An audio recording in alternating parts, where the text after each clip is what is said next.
Bienvenue sur le site de Geek APS. Avant d'être une chaîne YouTube, c'est un blog et tout sera sur le blog. Aujourd'hui, je vous présente quoi? Le Roborock Auto Empty Dock, en clair, un videur d'aspirateur robot. Celui-là, je vous ai déjà présenté, c'est vraiment un robot fantastique. Moi, j'adore. Il tourne chez nous quasi tous les jours ou très fréquemment. Et donc aujourd'hui, on va vous présenter une solution pour le vider automatiquement. Alors vous vous dites, c'est un peu bizarre de mettre un aspirateur d'aspirateur parce qu'en somme, c'est ce que c'est. Et donc, voilà, moi j'étais très curieux et je m'étais dit jusqu'à présent, ça sert à rien, c'est bon, je prends le bac, je le vide et c'est fini.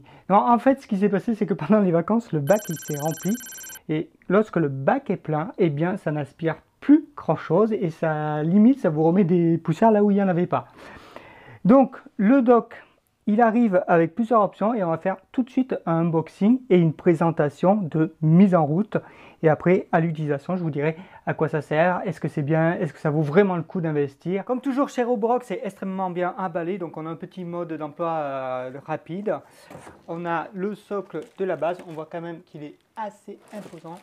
On a des sacs d'aspiration, dessous on a le module d'aspiration, on a un petit boîtier qui va venir remplacer le boîtier de poussière parce qu'il y a une petite aération sur le côté d'après ce que j'ai compris ici. On a ça, je ne sais pas à quoi ça sert. Et c'est tout. Et c'est arrivé dans un carton. C'était dans ce carton qui était dans ce carton. Voilà, à tout de suite. Bon, en fait, c'était pas tout. Il y a un mode d'emploi, je ne sais pas s'il est en français, et une alimentation que je n'avais pas vue. Ah non, un câble, pardon, un câble d'alimentation. Vous l'avez peut-être déjà aperçu, il y a un tournevis ici qui est fourni et il y a 5 vis à monter. Donc ça me paraît extrêmement simple.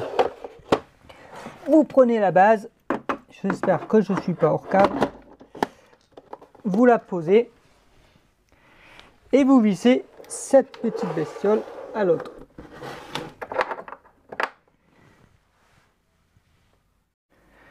Alors c'est écrit qu'il faut enlever les fils, donc on va les enlever.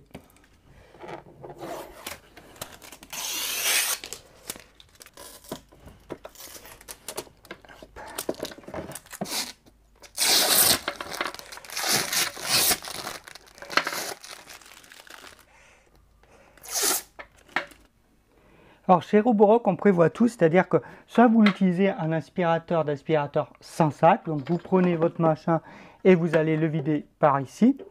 Sinon, ils ont prévu une drôle d'option, enfin moi je trouve ça drôle, c'est des petits sacs jetables.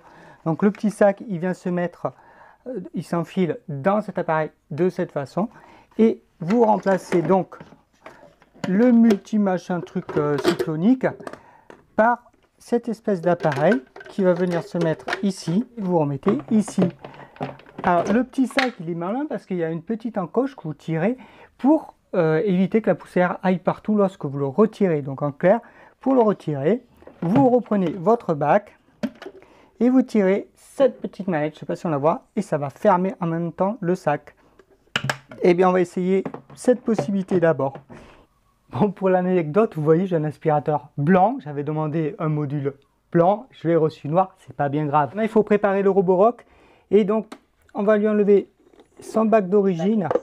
Il faut que j'ouvre la trappe, voilà, il faut forcer, on pourra la remettre si besoin.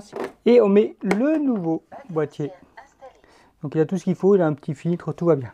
Voilà, ça c'est en place. L'application Roborock, elle s'adapte automatiquement dès que le robot a reconnu qu'il y avait la station de vidage. Donc à la place d'avoir le bouton en bas à gauche station, il y a écrit vider le bac. Il y a quelques paramètres de la station. Moi je l'ai laissé par défaut, c'est-à-dire il va choisir automatiquement le type de vidage, mais vous pouvez faire léger, équilibré, max. Voilà, alors je ne sais pas lequel il utilise, mais pour moi c'est largement suffisant. Alors on va essayer de faire un petit tour du propriétaire. Donc ici, je ne sais pas si on les voit, il y a les picots pour recharger. Ici c'est par là que l'aspiration va se faire. Il y a des petites roulettes et ici l'emplacement pour les roues. Nous avons donc un boîtier qui sert à vider. Il y a deux possibilités. Soit vous le gardez sans sac. Là j'ai mis un petit sac. Et l'ouverture se fait facilement. Vous videz ou vous enlevez le petit sac qui va bien. Ici vous avez la trappe pour les filtres. Les filtres se lavent. Ils peuvent se laver à l'eau. Donc vous avez ce premier filtre, à l'intérieur il y a une mousse autour d'un filtre et vous avez un deuxième filtre que je vais essayer de vous sortir sans. un deuxième filtre EPA. Donc ça peut servir aussi de purificateur de pièces, on va dire. Donc il y a une petite LED et je ne sais pas si vous avez vu, quand j'enlève les filtres, ça devient rouge, donc il sait qu'il ne doit pas démarrer. Et donc l'aspirateur, il va venir ici et je ne sais pas à quel moment il va lui dire aspire. Il se met en charge, c'est normal, c'est une base de chargement. Le bac, donc il y a deux options, soit vous mettez un sac, soit vous mettez un multicyclonique. Pour l'instant, je n'ai testé qu'après 1 semaine et demie que le sac, il n'est toujours pas plein. Alors, quand tu veux faire un test ici, il suffit de lancer l'aspirateur dans une chambre d'enfant et surtout sur un tapis. Là, vous voyez, il est bien plein. On apprécie le silence. Ah bon, ben on va aller voir. Hein. Eh bien, c'est plutôt probant, hein, le résultat. Il ne reste pas grand-chose. Alors ça, c'était de l'ancienne génération. Écoutez, c'est bien. Ça a tout aspiré. Donc, on va pouvoir faire vivre cet aspirateur plus longtemps. Il n'y a plus rien. C'est nickel. Encore des petits résidus, 3 fois rien, mais c'est pas mal. Donc, le but, c'est quand même de faire vivre l'aspirateur plus longtemps et d'aspirer plus longtemps. Alors,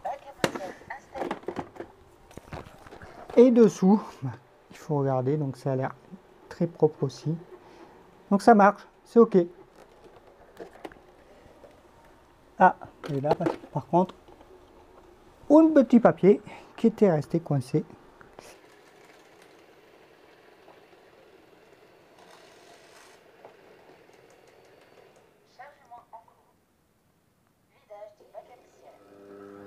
Voilà, vous voyez, mais le bac, il reste super propre. Bon, le filtre, de temps en temps, voilà, vous voyez, il reste une petite poussière qui n'arrive pas à s'enlever, mais globalement, il est propre. Donc, on voit qu'il y a un peu d'eau, je ne sais pas pourquoi. Il y a de l'eau qui s'immisce dans celui-ci. Vous voyez, il y a une petite trappe. La petite trappe, je ne vous l'avais pas montré tout à l'heure. Elle s'ouvre. Voilà, ça fait un peu plus d'1 semaine qu'on a cette chose.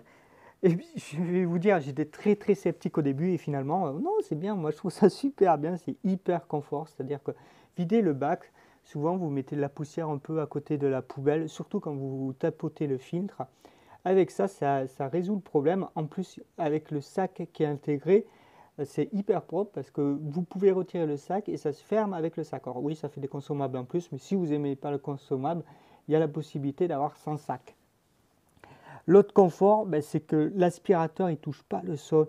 Et donc la serpillière qui, avec le temps, ondule un petit peu, elle peut toucher le parquet et donc le pourrir. Ben là, il n'y a plus le problème puisque l'aspirateur ne touche pas le sol. Donc vous n'avez plus qu'à remplir l'eau et de temps en temps changer la serpillière ou la laver.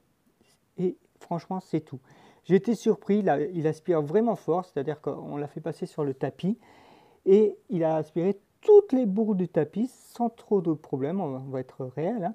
Alors il peut arriver qu'il y ait un papier qui reste coincé dans l'espèce de tuyau vers l'aspirateur. Bon, ben, c'est pas grave, vous l'enlevez à la main, c'est tout. Le montage est plutôt facile.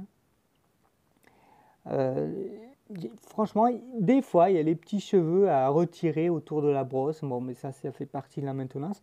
Mais du coup, vous n'êtes plus obligé de le faire fréquemment, aussi fréquemment qu'avant. C'est vraiment confort. Vous oubliez vraiment que vous avez un aspirateur, vous le programmez et tout se gère sans vous. Donc oui, c'est un gadget, mais c'est un gadget utile pour ceux qui ont les moyens parce que 299 €, c'est aussi le prix d'un aspirateur d'autres marques. C'est vraiment un confort d'utilisation inimaginable. Si vous avez la place, si vous avez les moyens, moi je vous le conseille. Franchement, moi j'adore. Même ma femme qui était sceptique, j'ai l'impression qu'elle a un peu changé d'avis. Et donc voilà, si vous avez les moyens, allez-y, foncez, c'est vraiment, enfin moi je trouve que c'est utile. Maintenant, vous ne pouvez pas penser que c'est gadget. Vous avez cette vidéo, n'hésitez pas à me laisser un like, à vous abonner et partager évidemment.